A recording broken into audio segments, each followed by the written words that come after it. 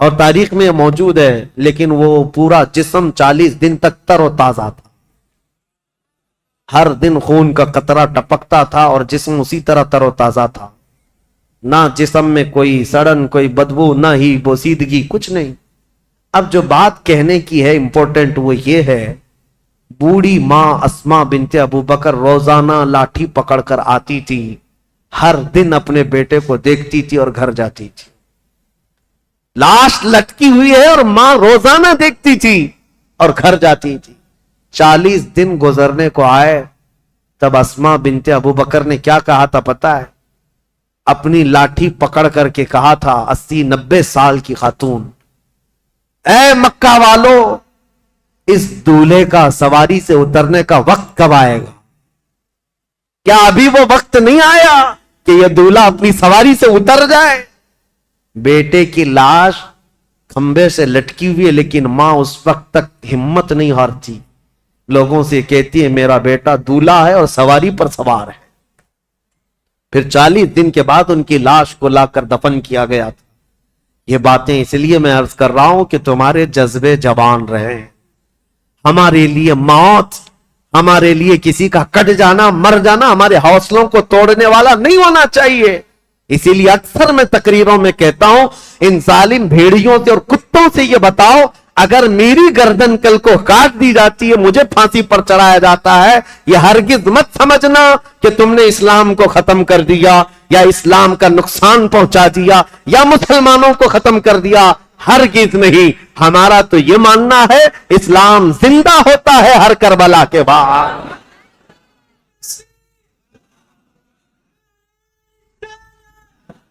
اسلام زندہ ہوتا ہے ہر کربلا کے بعد. حضرت امام مسلم بن عقیل کی لاش کو لٹکا کر کوفہ والوں نے یہ موب لنچنگ ہی تو کیا تھا, تو کیا اس وقت اسلام ختم ہو گیا؟ سب ڈر کر کے, سہم کر کے سب چیزیں چھوڑ دیے؟ نہیں میرے عزیزو, اسلام پھلتا رہا, پھولتا رہا. اسی لیے یہ کچھ دیر کی خاموشی ہے, پھر شور آئے. آج کتوں کا وقت ہے, کل ہمارا دور ہے انشاءاللہ العزیز. امام مسلم بن عقیل کی شہادت کے بعد جو ہولناک مناظر پیش آئے کوفہ کی سرزمین پر, وہ بیان سے باہر ہیں میرے عزیزو. اب میں رلانے کے لیے بیان نہیں کرتا, لیکن غم ہمارا قدرتی ہے, غم ہمارا فطرتی ہے, آ جاتا ہے. میں تو بیان اس لیے کرتا ہوں کہ ہمارے بچے جوان رہیں اور بوڑھے بھی جوان رہیں. کربلا کی داستان سن کر ڈر کر کے, سہم کر کے, حالات سے سمجھوتا کرنے والی باتیں نہ کریں, بلکہ ہمیشہ ایک بات یاد رکھیں, تلوے چاٹنے والوں کی تاریخ نہیں لکھی جاتی, باطل سے ٹکرانے والوں کی تاریخ لکھی جاتی ہے. یہ کوئی کمال کی بات نہیں. آج جو حکومت میں اس کے تلوے چاٹیں, اس کی جوتیاں اٹھائیں, یہ چڑھتے سورج کو پوجا کرنے والے لوگ ہر زمانے میں آتے رہیں گے, ان کا نام و نشان نہیں ہوتا. دیکھیں زمانے بدلتے گئے, بدلتے گئے, بہت سارے بادشاہ آئے یا بڑے بڑے لیڈر آئے, لیکن تاریخ میں جو حسین کا مقام ہے وہ کسی کا مقام نہیں, کیونکہ ٹکر بھی ایسے لیا تھا کہ تاریخ رقم کر دیا. اسی لیے شاعر نے کہا ہے, رب کی توحید کلمہ نبی کا ولائے مرتضی, سب کو بچانے نکلا ہے قافلہ حسین کا.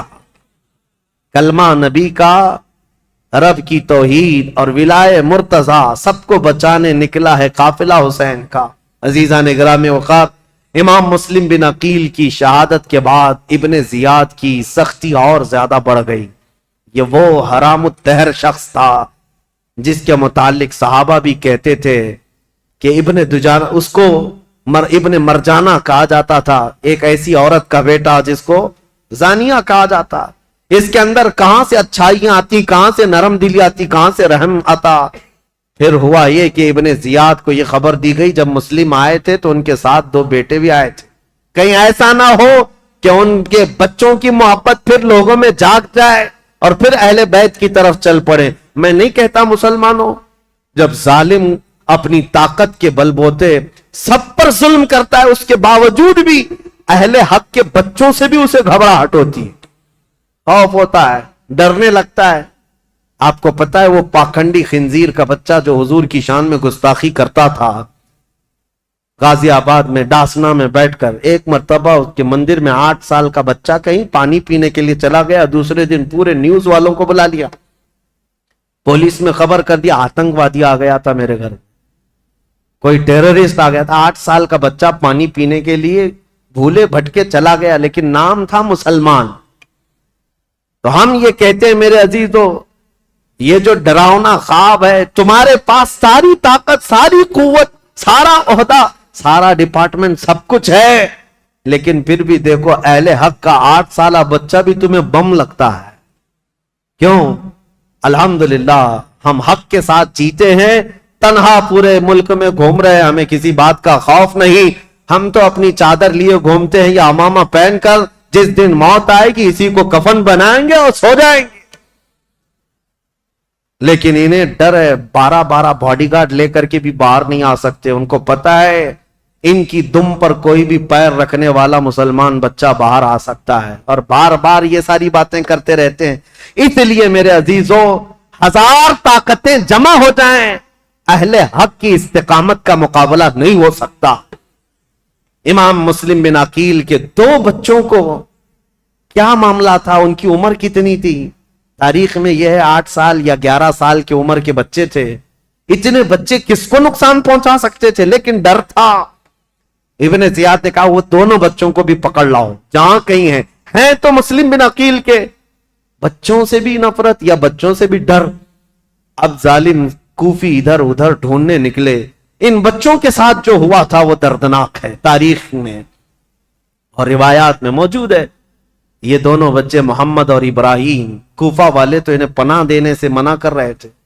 ایک مرتبہ ایسا ہوا کہ ایک مسلم بن عقیل رضی اللہ تعالیٰ عنہ نے جانے سے پہلے اپنے ایک جان پہچان شخص اور ان کی محبت کرنے والے تھے قاضی شریح، ان کے حوالے کر دیا تھا، کہا کہ ان کو آپ مدینہ طیبہ رخصت کر دینا۔ قاضی شریح ہے یا کوئی دوسرا نام ہے؟ امام مسلم بن عقیل نے جن کے لیے وصیت کی تھی، ان صاحب نے کیا کیا، کہا ان بچوں کو رات کے وقت سجایا سنوارا اور کہا دیکھو بیٹا، ایک قافلہ آج مدینے کی طرف جا رہا ہے، تم اس قافلے میں شامل ہو جاؤ، تم اپنے گھرانے پہنچ جاؤ گے، تمہارا خاندان مدینے میں ہے، تمہارے باپ تو شہید ہو گئے، تمہارے باپ تو قتل ہو گئے، کوفہ اجنبی ہے، یہاں کس کے گھر رہو گے؟ بچے سہمے ہوئے، ڈرے ہوئے، باپ کی آغوش تربیت میں ناز و نیام سے آئے ہوئے مان لیا اور کہا ٹھیک ہے۔ ان صاحب نے اپنے بیٹے کو کہا کہ ان بچوں کو اس قافلے تک پہنچا کر آؤ۔ بیٹا لے کر گیا، قافلہ نکل گیا تھا، دور سے دکھا دیا، وہ دیکھو قافلہ جا رہا ہے، دوڑ کے شامل ہو جاؤ۔ چھوٹے بچے تھے، دوڑتے رہے اس قافلے کو پکڑنے کے لیے، اور قافلہ چلتا رہا، دھول لٹتی رہی، کبھی ایک بچہ گر جاتا، دوسرا اٹھاتا، دوسرا گرتا، یہ اٹھاتا، پاؤں میں کانٹے چبھتے رہے، یہ بچے گرتے پڑتے رہ گئے۔ رات گزر گئی، قافلے کو نہ ملنا تھا، نہ ملا، اور ڈرتے سہمتے یہ قافلے کے چکر میں گھومتے رہ گئے، اور جہاں سے نکلے تھے وہیں آ کر پہنچ گئے۔ کوفہ کی سرحدی تھی، ڈرے سہمے ہوئے تھے۔ تو ان دونوں بچوں کو ایک شخص نے دیکھ لیا اور پکڑ کر گرفتار کر کے عبید اللہ بن زیاد کے پاس حاضر کر دیا۔ عبید اللہ بن زیاد نے کہا ان بچوں کو جیل میں ڈال دو، ابھی ان کا قصہ بعد میں دیکھا جائے۔ جیل میں ڈال دیا گیا، اور ڈالنے کے بعد ابن زیاد کی طرف سے نگرانی کا حکم تھا، لیکن جیل کے جو داروغہ تھے مشکور نامی، وہ اہل بیت سے محبت کرنے والے، انہوں نے رات کے وقت جیل کا دروازہ کھولا اور بچوں کو آزاد کیا اور کہا ان کو بھیج دیتا ہوں۔ ان بچوں کو انہوں نے آزاد کر دیا اور پھر بھیج دیا کوفہ سے باہر۔ یہ بچے کوفہ سے باہر نکلے اور دریائے فرات کے کنارے ایک درخت کے نیچے تھکے ہارے سو رہے تھے۔ ایک خاتون پانی بھرنے کے لیے آئی، انہوں نے دیکھا گلاب جیسی رنگت کی حسین شہزادے کس کے ہیں؟ عورت قریب آئی، پوچھا کون ہو تم؟ کہا ہم مسلم بن عقیل کے بچے ہیں۔ وہ خاتون تڑپ گئی، کہا اے بچوں، تو میری جو مالکن ہے میرے گھر، جس کی میں کنیزہ ہوں، وہ خاتون سیدہ فاطمہ الزہرا کی کنیز ہے، وہ رسول اللہ کے گھر کام کرنے والی خاتون میری مالکن ہے۔ آج اگر وہ تم کو دیکھے گی تو خوشیوں سے پھولے نہ سمائے گی۔